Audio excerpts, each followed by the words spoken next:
Just give me 1 second. Just need to deal with this guy real quick. Interact. Or actually, let me clear this out. So if I go to...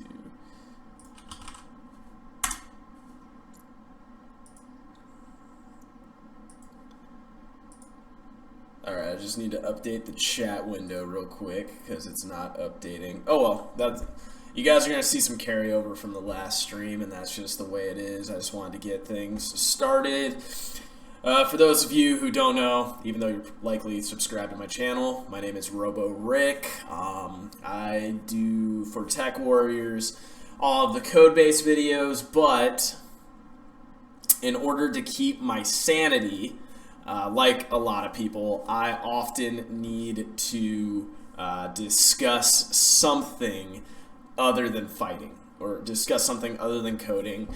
So one of the things that I do in addition to software development is I am a Brazilian Jiu-Jitsu purple belt, soon to be a brown belt within the next 6 months to a year or two, so I'm close. That's actually close in Jiu-Jitsu terms. So I've been following the UFC for a long time, since Royce Gracie beat Ken Shamrock, that era. I lost touch with it a little bit based on the availability of the UFC. Then once it started to become more mainstream in 2006 with The Ultimate Fighter, my interest started coming back, so I've been a huge mega fanboy since then.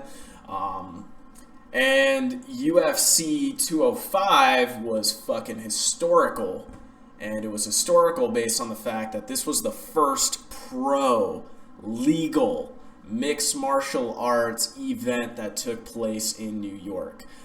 For those of you who don't know, the state of New York was not receptive of the idea of mixed martial arts. Just to give you guys a clearer idea, basically they had compared it to gay porn, and human trafficking was another word that they used. But after years and years and years and years of lobbying, they finally said, screw it, you guys can have events here. And what better place in New York than Madison Square Garden? What better fighter than Conor McGregor, part of the Irish culture? And as a lot of people believe, the Irish helped build New York. So that was cool. It was historical. Clearly the event delivered on multiple fronts. So I'm going to start with the fights from the bottom and then work my way up to the top. I can see exactly what's going on in the chat here, so I know this isn't a coding video, so it's not going to get the same amount of traffic, but like I said, this is more for me than you guys. I just need to maintain my sanity. Alright, cool. First up, Liz Carmouche won a split decision against a very tough Caitlin Chuchigane. Sorry if I mispronounced that name. Well fought back and forth fight. Not going to complain about it. Split decision. I thought that it was scored correctly with the bout going to Carmouche. And how crazy is it? Liz Carmouche fought Ronda Rousey. She was Ronda Rousey's first opponent in the UFC. First female title fight ever. And those two threw down. And this card was so big and so historic that the very first fight on the card, the prelims, the fights no one sees, is a headline quality fight. That's how good this show was. And those two warriors fucking delivered. So I gotta tip the hat to Liz Carmouche and those awesome folks over there. They did a fantastic job in that fight. Moving on, Tim Bosch got a huge win. I don't really want to talk about the Jim Miller-Thiago Alves fight. Jim Miller won a very hard-fought split decision, but I always get mad about this shit when the guy, when the fighter doesn't make weight And obviously now their opponent, who basically sucked the life out of themselves to fucking make weight, hit that scale, now you got to fight. And still, because it was, I think it's just because of the body chemistry, because you didn't get a good enough cut, now you have to fucking deal with, and so now you're.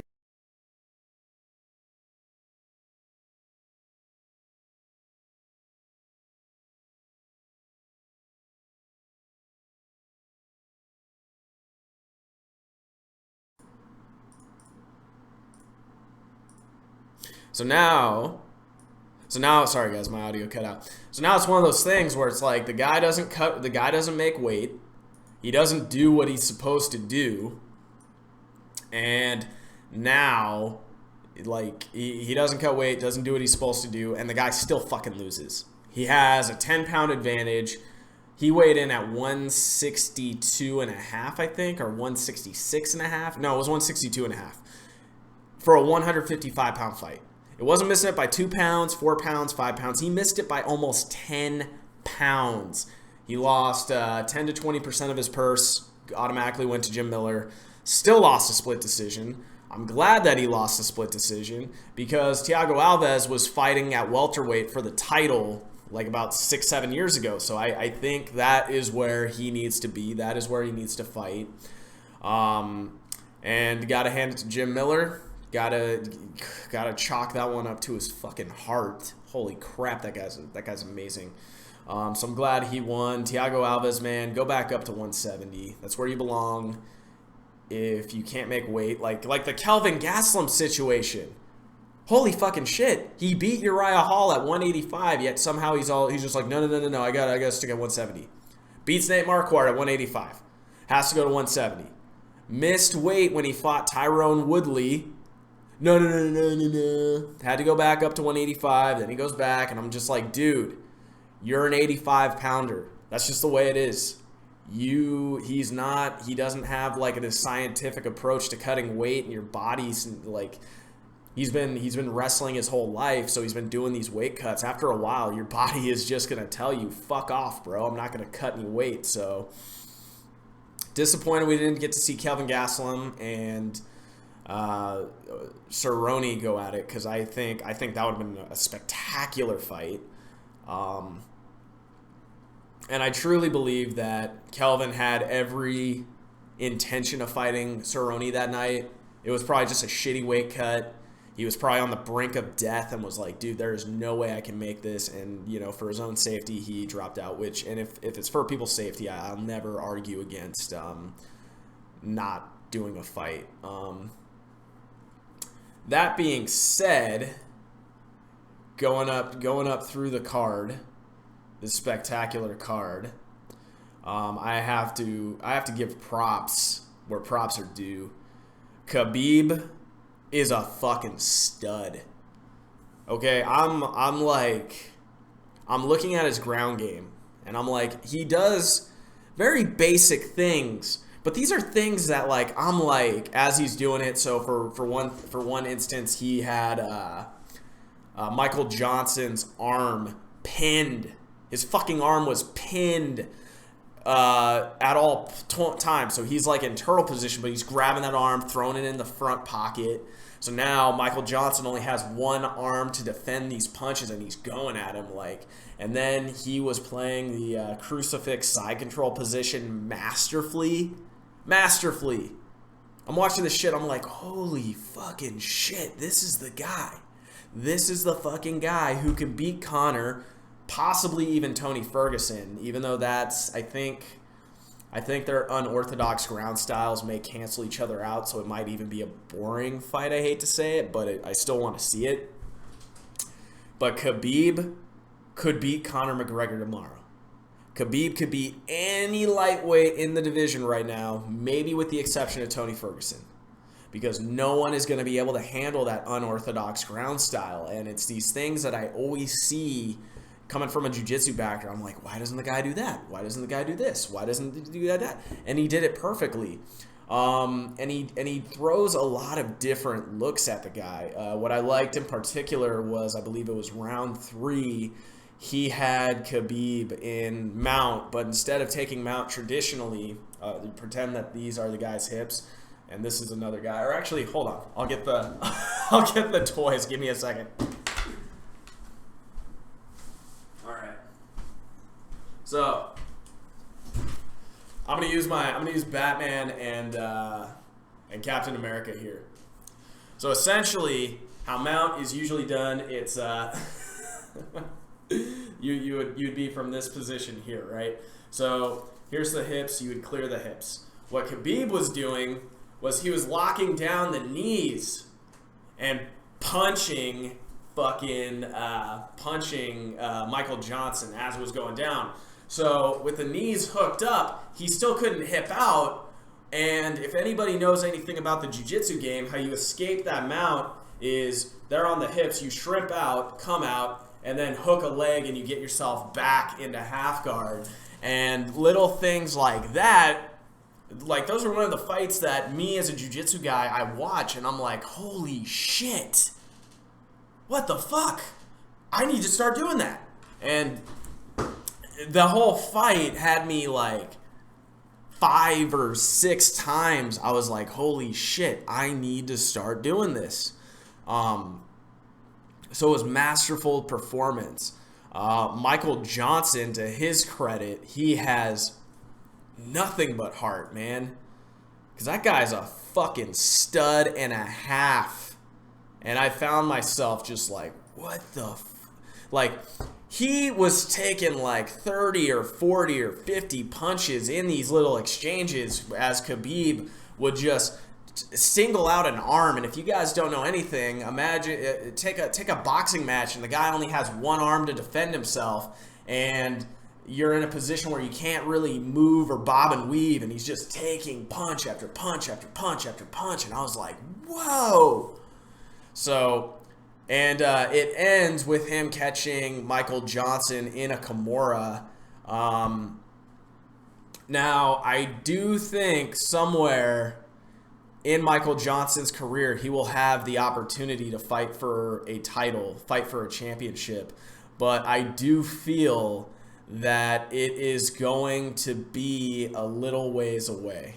I think that's a fair assumption. So he will get a title shot, but he's going to have to do something extraordinary and get some bigger wins under his belt in order to make it happen. That being said, you'll also have to take a look at the next fight, which was Frankie Edgar versus Jeremy Stephens. Frankie won, I believe he won a unanimous decision, which was awesome. But it was basically vintage Frankie Edgar. Frankie basically a few times in that fight got rocked and wobbled, but he used his heart and his chin and his superior wrestling mixed in with some fucking with some really unorthodox striking, just his movement patterns, right? Because he'll dance from side to side, back and forth, and he never takes a full clean shot until the second round, where Jeremy Stephens lands this mass head kick, boom, wobbles him.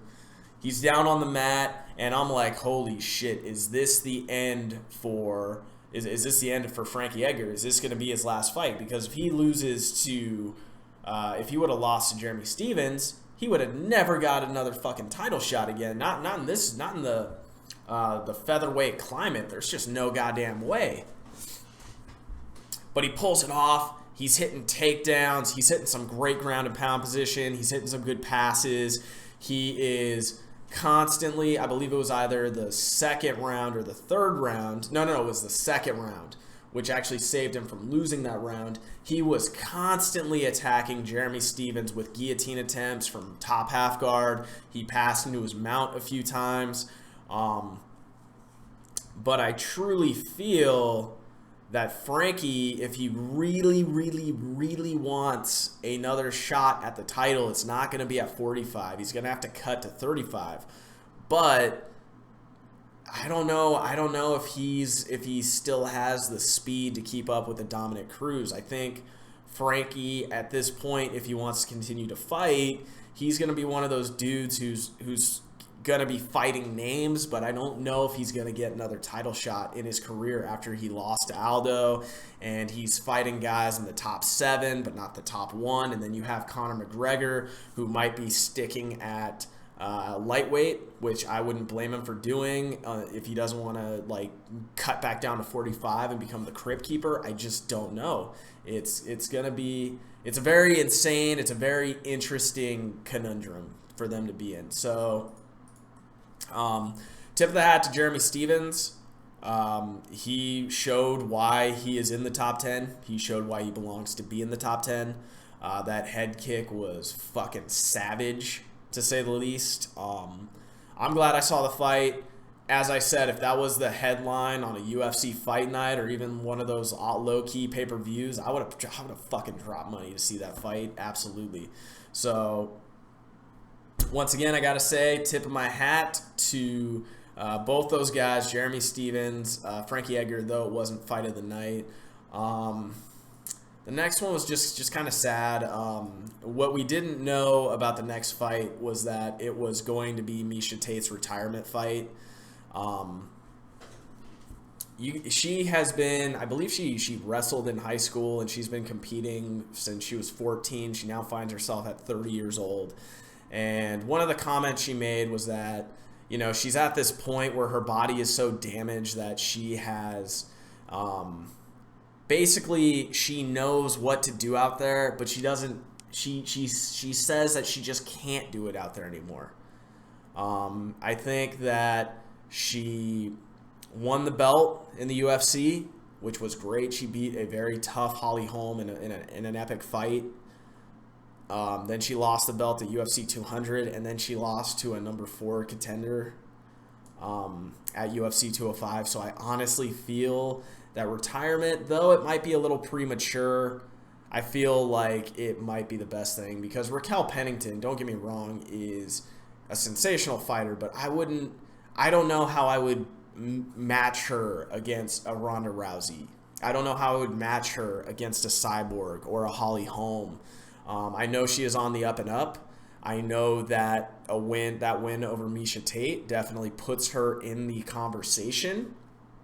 But yeah, guys, that was just some fucking historical shit, and I'm glad that I got to see it. I'm glad that I watched it.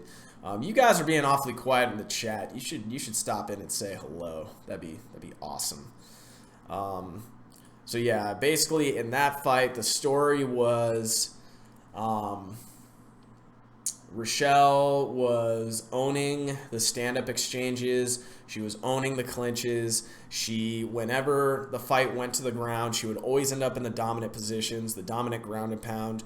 To Miesha's credit, she was going for heel hooks. She was going for triangles, but you could tell that a few things were a little bit off. Like, she had this triangle where she was just simply crossing the feet. Now, when you get the triangle for real, what you need to do, shit guys, is you need to lock your feet, but then you need to pull down on the head to break down your opponent's posture, right? So, essentially, I feel like I'm one of those kids showing off what was happening. She allowed her opponent to stay upright when she had the triangle position. But what happened, and the triangle is it's basically a choke that cuts off the blood flow. And then essentially what went down, and I'm going to put it here so it doesn't look like Batman is giving me a blowjob, is she let the opponent stay upright. When they're upright, the choke doesn't really, it's not effective. It's not really doing anything. So what you have to do is you have to break your opponent's posture down so that they're looking at you. That's where the choke is really going to open up. But she wasn't doing that. When she threw up her heel hooks in the second or third round, I believe, what was going down is the heel hooks, they were a little sloppy to the point where she could just walk away from them. So that just was a no bueno, so to speak. So yeah, Raquel Pennington fought a great fight. I don't know how she's going to match up against the Cyborgs and the Rouseys and the Holmes of the world, but definitely she's on the up and up. Fun fact, the same season that Miesha Tate coached, she was on Miesha's team. So that must be a cool story for Raquel Pennington. She defeated the young lion, defeated the older lion, and she is going to continue on to have a great career. Tip of the hat to Raquel Pennington. Still, great fight, not fight of the night. All right, we move to, holy fucking shit. We move to Yoel Romero, the 2000 freestyle wrestling world champion versus lifelong wrestler, former UFC middleweight champion Chris Weidman. And Yoel Romero, in round 1, I would say he lost that round. Round 2, I feel like it went back and forth. Round 3, opening bell, I think something in Yoel said, I need to stop this guy's takedown and I need to score something big. Chris Weidman throws it's a pretty predictable double where he's just simply reaching in and he leaves his head wide open. Yoel countered that with a fucking flying knee from hell. Boom! One that just grazed him and his eyes just trickling blood all over the mat, and the whole time I'm like, oh God. Oh God. Like, it was bad, folks. It was fucking scary, to tell you the truth. So in that sense, I was freaked out for him. I feel like Weidman is definitely not in the retirement talks, but I think with his 2 back-to-back losses are coming from like studly middleweights, like the Luke Rockholds of the world, who are pre-cut bigger than the UFC 205 pounders. The guys like Yoel Romero, who basically just look like a fucking pit bull who fucking lifts weights in the backyard all day. Just a fucking monster of a man, a fucking stud of a man. I feel like he needs to go down to 170. I think that's going to be a better weight class for him. I think he'll have a significant strength advantage with his wrestling. And I think with the current climate of the welterweight division, a guy with his jiu-jitsu and wrestling strengths, he'll definitely be a force to reckon with at 170. 185, I could see him beating Michael Bisping, but I don't see him getting to Michael Bisping, if that makes sense. Yeah, he's 2 losses in a row. I think it's time for him to make a cut. That's just my opinion.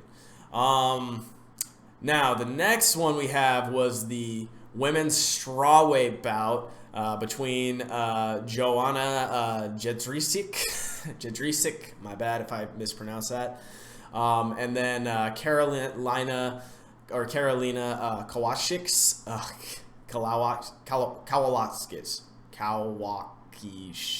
Okay. I'm just going to call it Joanna versus Carolina. If they are watching or somehow know what just went down, I am completely sorry about saying that, doing that, whatevs. But yeah, basically, Joanna put on a clinic. She, in my mind, won 4 of those 5 rounds. But the round that Carolina won, holy shit, she rocked Joanna. Probably the first time we have seen Joanna get rocked in the UFC. And my God, her fellow countrymen almost looked like she was going to knock her out or get the TKO. But Joanna showed the heart of a true champion, mixed it up with some great combinations, kept herself safe, and my golly gosh, holy fucking shit, she pulled it off. Congratulations to the champ, strawweight champ, Joanna. Yeah, you fucking pulled it off, girl. Good job. Next up, the fight that ended with a little Steve Harvey-esque controversy. So Tyrone Woodley and Stephen Thompson fought to a draw. 2 judges scored it a draw. 1 judge scored it 48-47 to Tyron Woodley, which is actually how I had it on my scorecard. Fight ends in a draw. Since in the state of New York, I think the rules were a little mixed up, because typically different state athletic commissions have the right to score fights differently. So, for example, in some states, you get two judges scored a draw. 1 judge gives it to somebody. You give it to that fighter. You give it to the guy who won one of the judges' scorecards, because you consider that judge the tiebreaker. Now, like what happened tonight, it is a majority draw because 2 of those judges scored it a draw. So technically, if you take red corner fighter, blue corner fighter, and then draws its own entity, like it's that fucking invisible third fighter, they think, like, because the invisible fighter, the draw at that point, got 2 judges over 3, that it's a draw. And that is exactly what happened tonight. But at first, they scored it a split decision for Tyron Woodley, but then they redacted that and considered it a draw. The entire internet was referring to Bruce Buffer's commentary as a Steve Harvey move. Going deeper into the fight, Woodley, round 1, put on a ground massacre on Stephen Thompson, took him down, kept him down, used the scarf, otherwise known as the heavy half guard position, definitely to his advantage. Landed a lot of big, clean, nasty elbows, which I'm always a big fan of. Then Stephen Wonderboy Thompson started to hit that pace that we all have grown to know and love from Wonderboy. Was sticking to the outside, landing some solid jabs, landing some solid offense of his own. No complaints there. He was doing awesome. And then the next thing that went down was that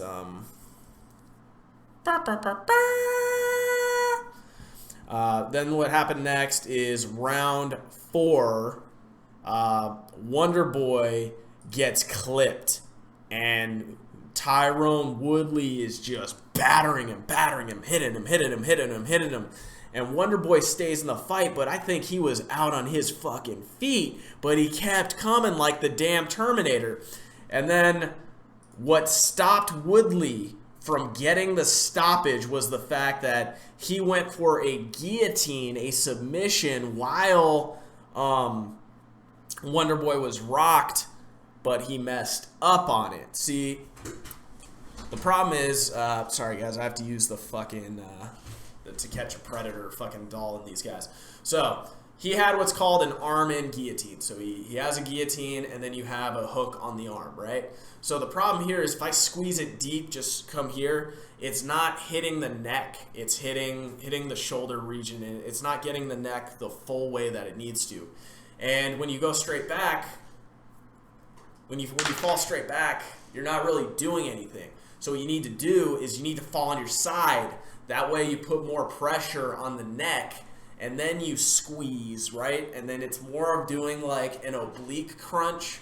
So when you're turning to your side and then going back, what Woodley was doing is he fell straight back, burnt his arms out, sacrificed the 10-8 round that he would have scored had he kept punching, or took the stoppage away, and then Wonderboy gets out of the guillotine, is in Tyron Woodley's open guard, no overhooks, and then Thomas is just ground and pounding him for the rest of the round. It wasn't enough to win the round, but it was definitely enough to take away the 10-8 round that Woodley would have had if he would have just kept punching him, or the stoppage. It was just a tactical blunder. I know that Woodley is a brown belt in jiu-jitsu. I know his game is probably way better than mine, and I'm not the one out there fighting in front of, fucking 100 million people. But still, it's just, you have the arm in guillotine, you fall to your side. He fell to his back, burnt his arms out, and ended up costing himself the 10-8 round that would have decisively won him the fight. It is fucking crazy how this fight shit works, yeah? Then after that, round 5, I think he gave it away to Wonderboy. Wonderboy now had a chance to clip Woodley because his arms were so burnt out on a guillotine he was never going to get. So it was a fantastic fucking fight. Prior to this fight, Woodley was training with a guy by the name of Sage Norcutt, who also has a karate fighting background similar to Wonderboy. And then also he had Duke Rufus in his corner. Duke Rufus was I believe it may not have been Duke. I think Duke was the kickboxing champion, but his brother was a world point fighting karate champion. So they were able to mix that style. Duke Rufus knew what to look for and how to train him against it, and it showed. So had he not gone for that guillotine, he would have decisively won, but he keeps his title. But this definitely raises the question of will Wonderboy get the immediate rematch, because he did technically fight for a draw, but he did not win one, lose one. He drew twice, and then Woodley won the other one. So I don't know if you necessarily can make the case that he deserved an immediate rematch. Or you make him fight one to get another shot at the title. So that's crazy, but it was a great fight. I'm glad I watched it. I would definitely drop money again to pay for it. Last but not least, the main event. Conor McGregor, the notorious Conor McGregor, versus Eddie Alvarez. Now, I am always going to admit, folks, when I am wrong. I am not a social justice warrior. I admit when I'm wrong in this world. I personally thought that Eddie Alvarez was going to put on a shit kicking of Conor McGregor, to the likes of which you and I have never seen before.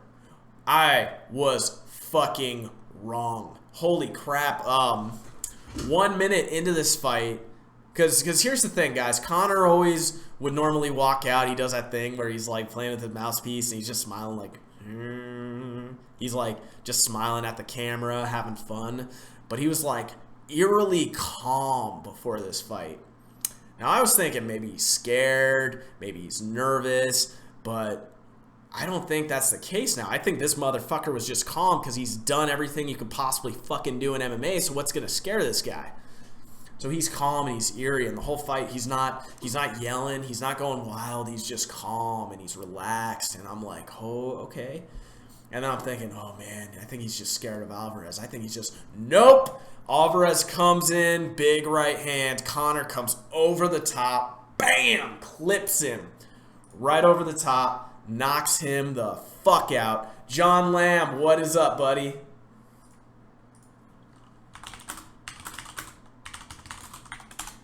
So John Lamb, what is up? I'm here. I'm just talking about the fight. Anyways, so what goes down is Alvarez comes with the right, clips Conor a little bit, because one of the things I've always, one of my critiques over McGregor is the fact that he doesn't really have too much head movement. But he comes over the top, bam, makes Alvarez eat canvas.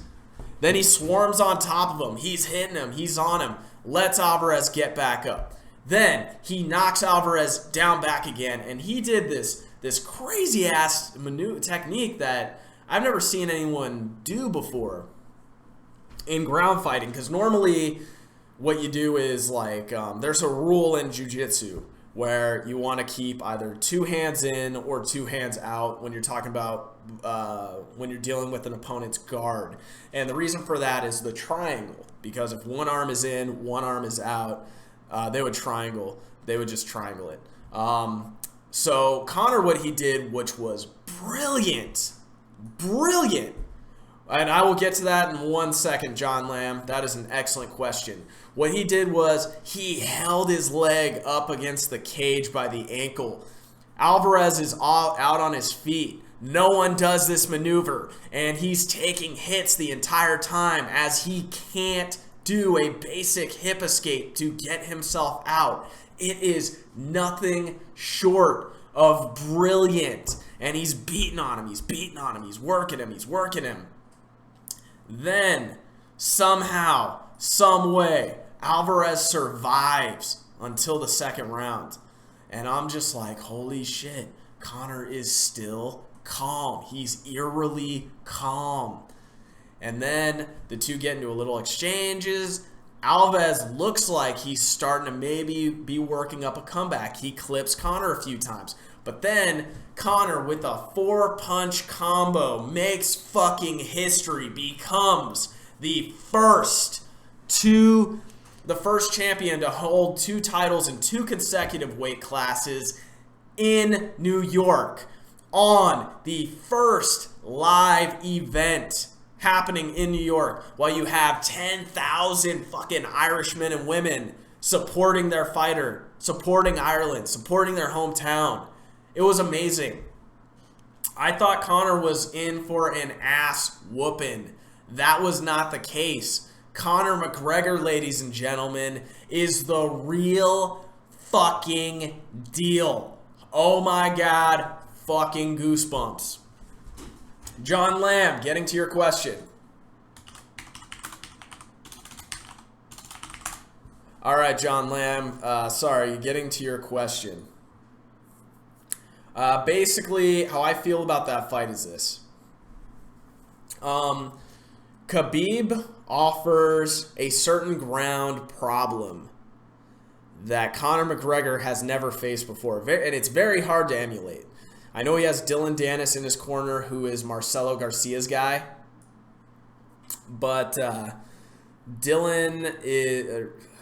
let's see, how do I explain this? So, even though Khabib's style of grappling may appear to be basic, it may appear to be fundamental, it's not fundamental. It is next level how good that man really is. So, basically, the best way to put this, in that fight, if Conor keeps it standing, which there's a good chance his takedown defense could shut down Khabib. If it stays standing, Khabib does not have a chance in hell. However, Khabib, what he showed tonight is there was a moment in the fight where where Michael Johnson had him in an arm-in guillotine, and we're like, holy shit, he might finish it. But then you realize it's like, no. When he easily popped out of that guillotine, you're like, no.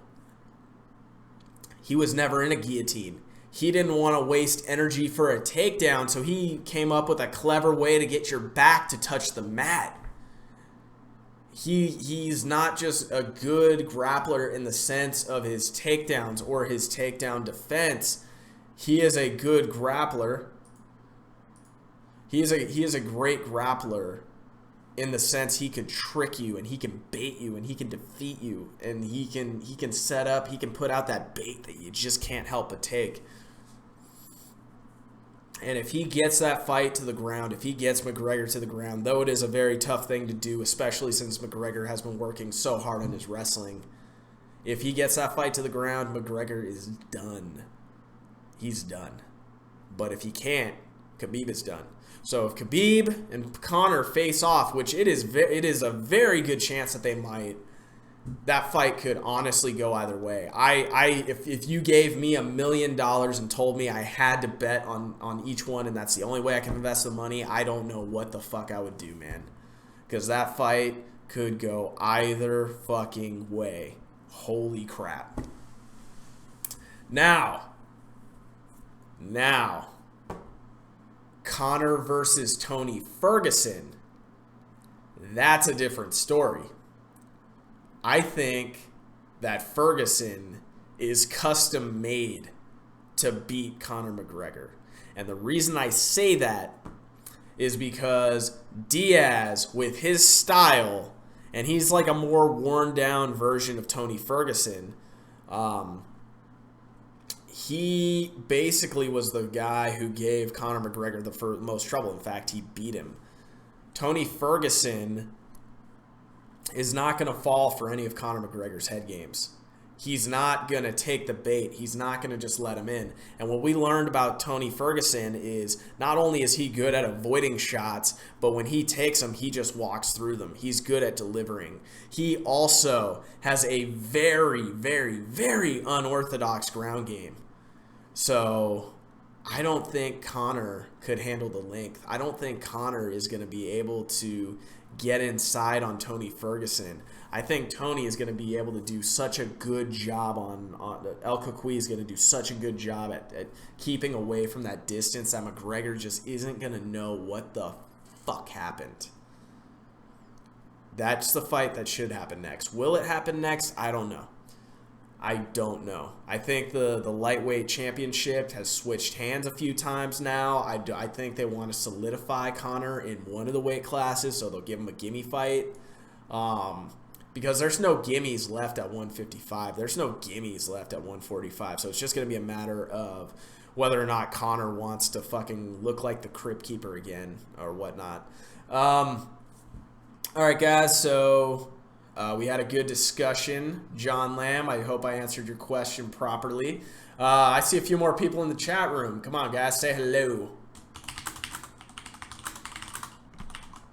Did I answer your question to full satisfaction? So before I leave, guys, I just want to say, who knows what Conor's going to do, though. Yeah, I agree with that, John. I don't know what Conor is going to do next. Like he said, after he won the world championship, he says, I'm the champ. I'm the king. I do whatever the fuck I want to do. Conor is going to go, ultimately, where the money is. And unfortunately, I don't think the money is with Tony Ferguson. I think that's the best fight. I think that's the most entertaining fight. But it's not where the money is. The money is definitely not with Khabib right now. I think Khabib is getting a fan base, but he's not quite there yet. Unfortunately, the way I foresee this going down is Khabib and Ferguson are going to have to fight each other. I think Ferguson earned a title shot direct. He should get the next guy because he beat the former champion. So he should get the next shot. Then you have to look at 145. Well, it is very clear that either Edgar or Aldo earns the fight, but you have to give it to Aldo because he beat Frankie Edgar. So Aldo should get the next fight with Conor, and I don't know if they're trying to play the fucking Mayweather-Pacquiao card by making us all wait, but it's definitely a possibility there. So I wouldn't rule that out. Next fights I would like to see, and I'm just gonna go through with a few of the guys. Eddie Alvarez, I think he should fight Khabib. I think much like Ferguson needed to beat the former champ to get a shot at the current champ, that's who he should get to fight. Ferguson, in my mind, he earned Conor because he's 9 fights in a row. So Conor, Ferguson, fight, go. That's what I feel it should be. I think so too, John. John, I completely agree. I think that Conor staying at 155 is the place to go. He looks like the goddamn Crypt Keeper when he goes to 145. He runs out of gas at 145 because of the physical toll that weight cut takes on his body. And I don't like seeing fighters fucking kill themselves to make weight. Now, switching over, I think 55 is great for him. I feel he's too small for welterweight, too big for 45. Lightweight is definitely the spot I want to see him in. So, back to it. Conor needs to fight Ferguson or Aldo.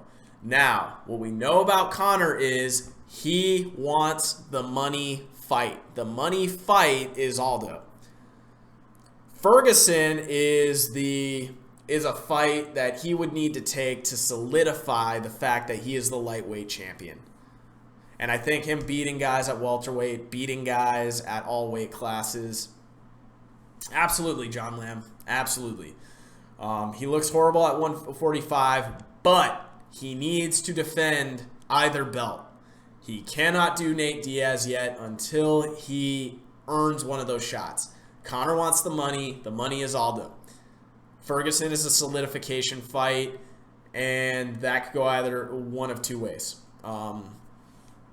Now, Eddie Alvarez, he needs to fight Khabib. If he beats Khabib, he should get to fight the winner of McGregor, Ferguson. That's how I feel that goes. So, going down the card, Woodley versus Thompson. Since it ended in a draw, since it was a great fight, since it could have went either way, and obviously it did, it ended in a draw, I feel like they should do a remake, redo, do-over. That's how that shit should go down. Next up, Yoel Romero. He needs to do, in my mind, they had him square off with, with Michael Bisping after the fight, which leads me to believe that is what they want to do. I don't mind that. I think it wouldn't be the worst idea. You know what, dude? That is debatable. I feel I would agree with you. But that fourth round was a 10-8 round. The reason why it didn't get 10-8 was because he went for the guillotine and not the stoppage. He didn't keep punching him. Even if he would have just kept pity-patting him with shots and not blow out his energy, I think he would have either finished it or he would have gotten 10-8. If it was 10-8, then Woodley would have got it 2-3. But I feel like draw, cat's game. Some people are going to see it your way. Some people are going to see it the way I saw it. I scored it for Woodley. Another guy scored it for John Lamb scored it 3-2. You got to admit though, John, that round was so close to being 10-8. So close. He went for the arm-in guillotine when he should have kept punching him. And that's how it went down. So those guys need to do a fucking cat's game and go back at it. And I will pay to see that fight. I would pay for that fight as a fucking headline in its own merit. Yoel Romero is going to he needs to fight Michael Bisping. That'll be a good fight. Weidman, if he stays at 85, which I think is a bad move, I want to see him at 170. I think at 170 he will be a force to be reckoned with. He's too small for middleweight because you got the heavyweights, guys like Rockhold cutting down. But if he stays at 185, I'll get back to that in a sec, John. But if Weidman were to stay at 185, then he's ultimately gonna have to fight Rockhold. Pay me. Why do I have to pay you? Why do I have to pay you, somebody, zombies? I'm curious. Because of the fact that he knocked him out or whatever. He'll need to fight Rockhold. If he beats Rockhold, he should get the winner of Romero Bisping. I do feel he could beat Bisping, but as I said prior in this live stream, I feel like Weidman could beat Bisping, but I don't see him getting to Bisping, and that's the issue. It's not always if you can beat the champ, it's if you can get to them.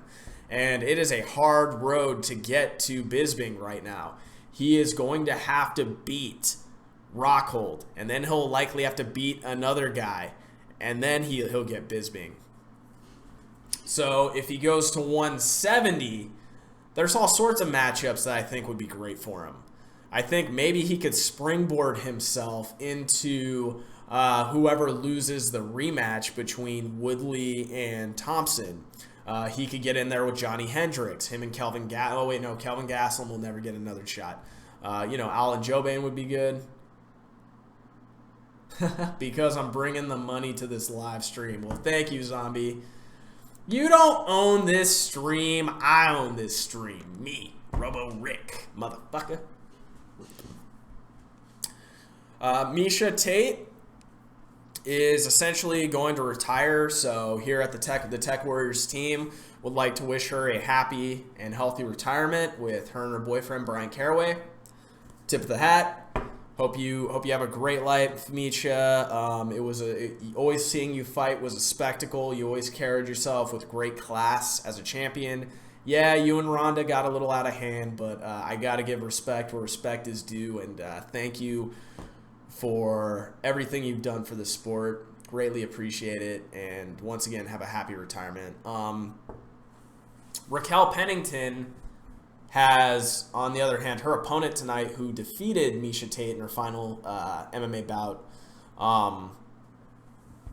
is sort of in this weird sitch where, even though I don't know how she's gonna do against the Rouseys and the fucking Cyborgs or the Nunez in the world, she is now on that level. So you think Ronda's sexy? Okay. I mean, I don't see it, but maybe because I don't know. I don't see it. Now, you know what?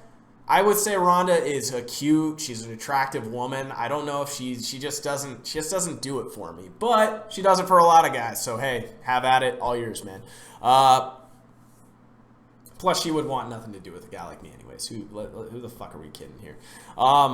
Okay, so Raquel Pennington, she has springboarded herself into Holly Holm territory, into Ronda Rousey territory, into Cyborg territory. Holy fuck. Ugh.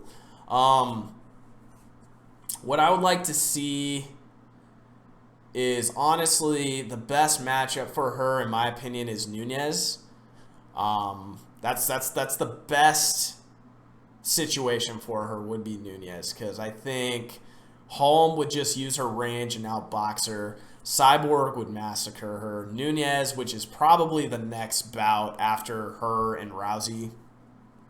So whether Rousey wins or Nunez wins, I want to see Pennington get her shot at Nunez. And then whoever wins that fight should get the fight for the title. So I think she should fight the loser of the upcoming title bout. If she wins, she gets to fight whoever won that fight. Better looking than most of these UFC fighters. I'll agree. I don't know, man. I can personally... Ronda elbowed my anus last week in a shopping mall. Had to walk home limping. Something tells me that's not quite true. Somebody say zombies. I'm just gonna venture to guess that. But I do agree. Ronda's a pretty woman. I think Pennington's pretty. Miesha Tate was probably the hottest woman on the planet in some pictures. Yeah, I don't know what to say there. Michael Johnson, as I said earlier, he is going to get a title shot somewhere in his career. Somewhere in his career, that man is going to get a chance to fight for a UFC championship. I just do not feel that it's this year. We're 2017. I think it's going to be 2018 if he can chain together some big wins.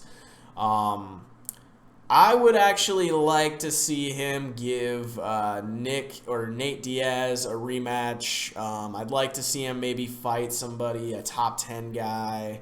I don't know, man. He's in a tough spot. He lost to Khabib, who's number 2. Maybe give him a fight against Alvarez, but that seems a little ugly to me. I think keep him in the top 10, have him fight the top 10, but don't give him the top guys yet. I don't think he's quite ready for that, but he will be in 2018. So I'm just going to say that. Michael Johnson will fight for a title in 2018. 2017, I think it's going to be a learning year for him. I think it's going to be a rebuilding year for him. I think he's going to need to take some time to chain up, get his confidence back, reflect on the Khabib fight, work on his ground game from those unorthodox positions. But I do think, once again, for the last time, he will fight for a title in 2008. Mark my words, it's going to happen. Shock your calendars. All right, so Frankie Edgar won, but it wasn't in decisive fashion. Here's his situation. Before the Aldo fight, he was promised the title shot against McGregor. Then McGregor did that thing with Nate Diaz, and then that got sidelined, and Frankie had to fight Aldo, and then he lost to Aldo. So I feel with that win, if Conor McGregor says, fuck it, I'll fight Aldo at 45, he deserves to fight the winner for the title. Whether it's Aldo or McGregor, he needs to fight for the next title. I'm going to stand by that. Edgar gets the next title shot because he should have gotten it in the first place. Last up, actually, there's a few more things. Let's go over a few more people, and then if you guys keep popping questions, I'll keep popping answers. We can make this a full hour-long thing. Let's see. Liz Carmouche. You know what? I didn't think of this. What if Liz and fucking Raquel Pennington mixed it up? I think that might be a good thing. Yeah, I don't know. Liz Carmouche is in that awkward spot where she's won some big fights, she's lost some big fights, she's not quite in the top 5, but she's not quite out of the mix. She's not in it, she's not out of it. If they want to give Raquel Pennington like a fight as she waits to fight for the title, I would say give her Liz Carmouche, man. Maybe Liz can mix it up. She was the first woman in the UFC before Holly Holm to get Ronda Rousey in trouble. I think that would be a good fight. Going into it, I feel like Jim Miller should be in the mix. Maybe that's who Michael Johnson should fight next. And then that's basically it, guys. That's really all I have. Jeremy Stevens didn't lose he didn't lose decisively, so I wouldn't knock him too far back in the top 10. Give him a top 5 fighter. If he wins his next 2, give him a title shot. That's it, guys. Any other questions? Anything else in the chat? Going once. Going twice. Alright, guys, this is Robo Rick. Thank you for tuning into the first stream. Next time, I will be way better prepared, way more organized, and I will give you guys more to go off of. But please take a moment to hit the subscribe button below, and I will see you guys next time. Alright, have a good one. This is Robo Rick signing off. UFC 205 was historic. We will catch you on the next one. Alright, bye.